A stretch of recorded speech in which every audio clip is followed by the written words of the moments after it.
All right, welcome back to the Supercoach Nuff channel. In this video, we're looking at the NRL Fantasy and Sportsdeck review after round 14. And I guess we start with the big headline there that Nathan Cleary is out for the rest of the Origin series. So I guess in terms of fantasy, Supercoach, lots of stuff, probably looking at round 20 as a possible return. So that obviously has big implications for our teams. And as we look at the NRL fantasy side and how it went in round 14, so we got 677, which wasn't too bad considering we only had 16 available, just due to the number of players we had on bye this week. And we've managed to hold a rank inside the top 20k, so I think that's a win for us going into this round. And as I look through the team, it turns out we only had 15. I forgot about Kiraz being laid out. But as we go through the side, Harry Grant with a 39. So I guess we're coming back from Origin wasn't the brilliant at his brilliant best, but we'll forgive that effort. Harry Edwards with a 33, so he played a fair bit of dummy half, filling in for Reid Marnie. So probably limited his runs and that sort of stat, but would have had a lot of tackles playing in the middle of the field for so many minutes. Isaiah Yeo, just keeps pumping out scores with the 63. Jackson Ford with the 52, so nice return to form there for Jackson. I think he was back playing the full 80 minutes, which helped. Lemuelu with 27, so he was a little bit flat. Um, didn't play the full 80, but he's fine. He's offered us this coverage, which we really like. Jacob Preston with the 53. So, he just keeps chugging along. I think he's a season-long keeper there on the edge. So Nathan Cleary, I guess, is the big news with 34 and that sort of medium-term injury. But as you can see, we've got almost a million K sitting there. I don't think we can afford to hide that on the bench for 6 weeks. We do have to make use of that. Nico Hines with the 64. So obviously, he would have been the choice for captain this week, but we got that one wrong. Paul Alamotti with the 32. He's just consistent without being brilliant. Joey Manu, 28, probably didn't get as involved as he'd like to. As a Bulldogs fan, I was more than happy with that. But, we do want him to lift in the coming weeks. Dream Buller with the 61. So what a great pick this has been as a bottom dollar cheapie. He's made us 200 and what's that, 280k, 290k almost. And, we still have a ridiculously low break even. It could even be in the negative.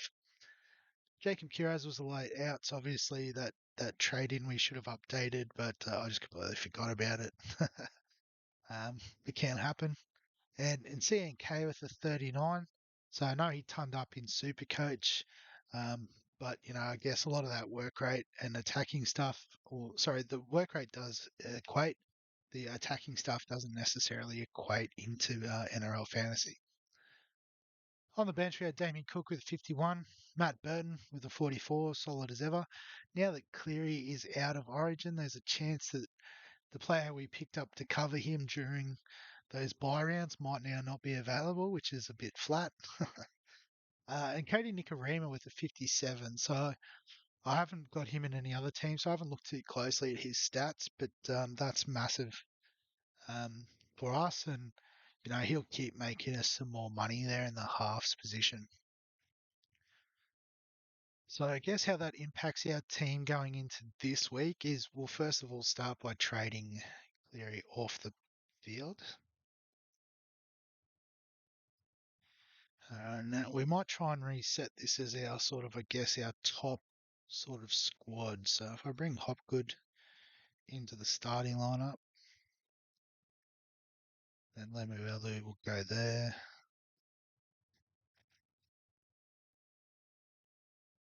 So Kalen Ponga. So might even just swap Garrick.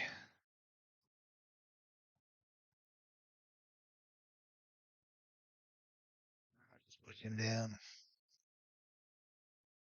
And so I guess we're not disappointed with having Kiraz, but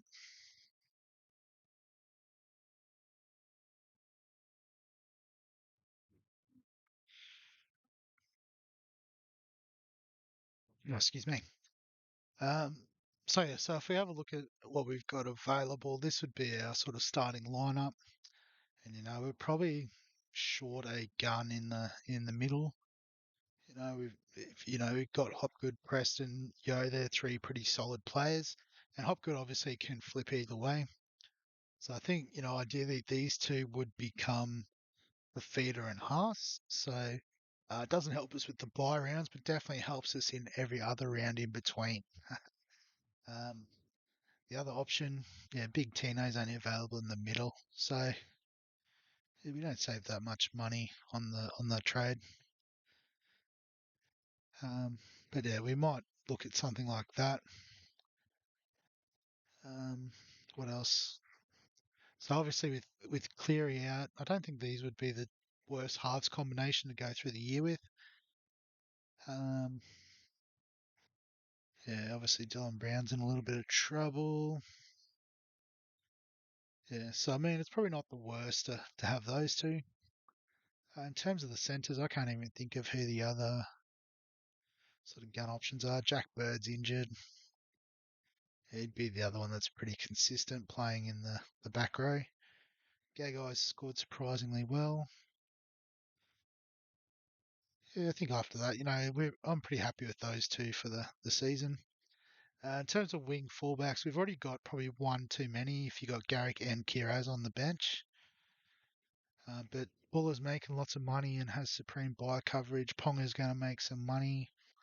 So it might be Nickel Klokstad that we can actually get out of. So what we might do is just trade Nickel Klokstad for Garrick, because the other player we do want to target eventually is Tom Travojevic. So we'll either way it'd probably be Garrick just swapping, or Ponga perhaps could swap with Turbo when the time comes for hopefully about the same money. And yeah, I mean, like getting Latrell would be nice, but whether we can get there, who knows? Marzu's been epic as well, and Isako. Yeah, so I guess they're the players we want to target with this money. So if we do those two trades, Cleary out and Garrick, Garrick's still on my field. What's happened there? Oh no, it was Nickel Klokstad, wasn't it? It gives us 1.72. So how far off are we? Invalid trades. Oh, 16k. That's close. So I guess Fafita, after his low score, is going to drop in price. So he's probably not a panic buy. I think we can wait on him.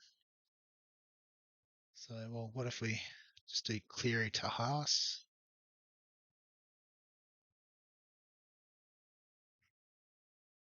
Confirm that trade. And if we push him up a bit,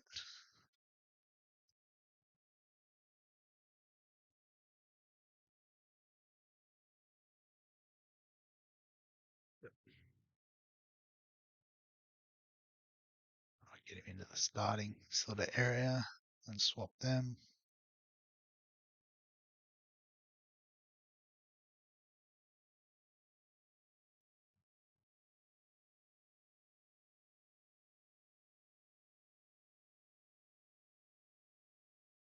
Yeah, so I guess when the time comes, we've got Nickel Klokstad there, or even Jackson. Or what if we trade out Jackson forward? Although I have to swap those two around.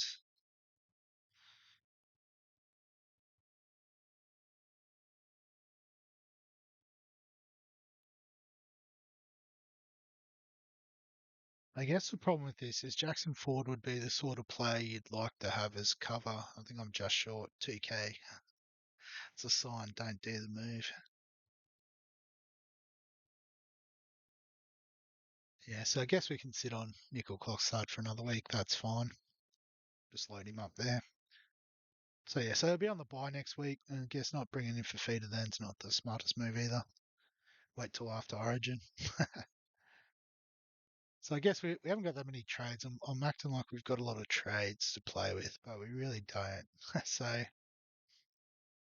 Yeah, we'll leave that as is. Yeah, pretty happy with all that. Yeah, and then I guess in terms of captain, vice captain, I think that's the obvious one. Is Nico Hines captain this week against? I don't know, he's playing the Storm. It's probably not the most obvious. I am actually a bit interested in Damien Cook against the Dragons. I might just put the V on him for the moment. Think about it during the week. But yeah, I guess if we leave it as is, we're pretty getting pretty close to the sort of the final team.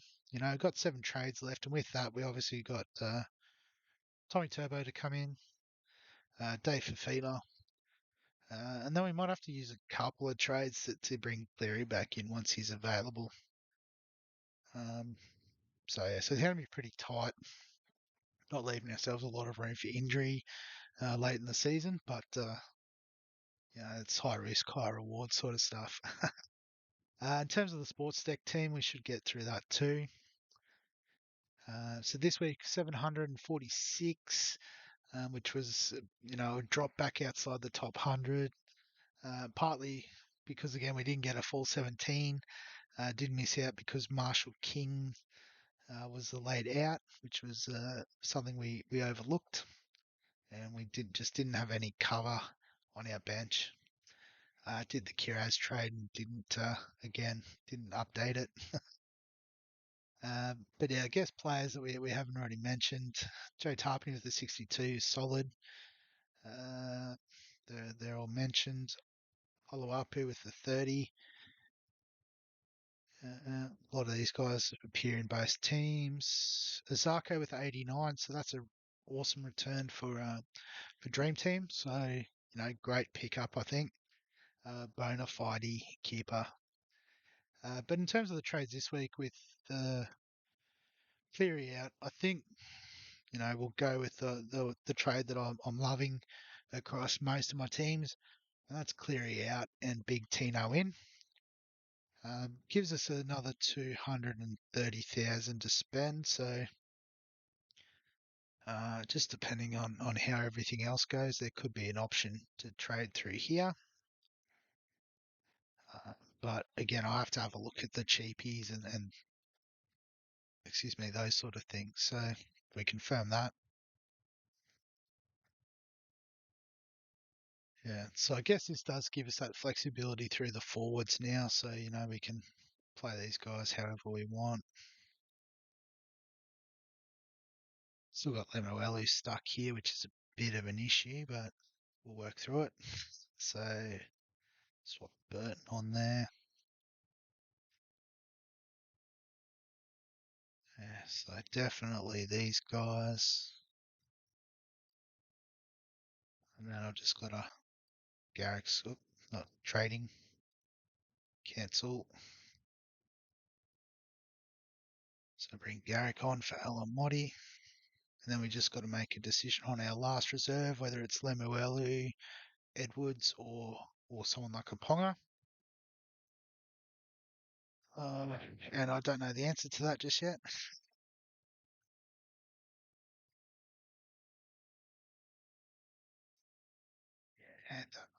Yeah, don't know. Maybe Ponga just to be a bit different. No, keep pressing trade.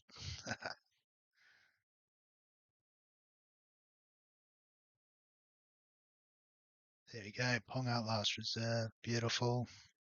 We still got coverage. If Marshall King's out, we'll happily play Lemuelu. We're okay with playing Harry Edwards. That's fine. Hopefully Kiraz gets up sooner rather than later. I haven't quite seen the timeline on his injury yet, but we're not too sad to hold him in the side. But captain, vice captain, so we'll go Nico Hines captain. And I think we might welcome Big Tino to the side with a little VC. Against the Tigers forward pack, he could run amok potentially. All right. Well, yeah, we'll leave the teams in the video there. So obviously, if you've got any other thoughts on this, feel free to comment in the section below. Like the video if you do enjoy the content, and subscribe to the channel to keep up to date with all the other content. Aside from that, thanks very much for watching, and I'll catch you in the next one.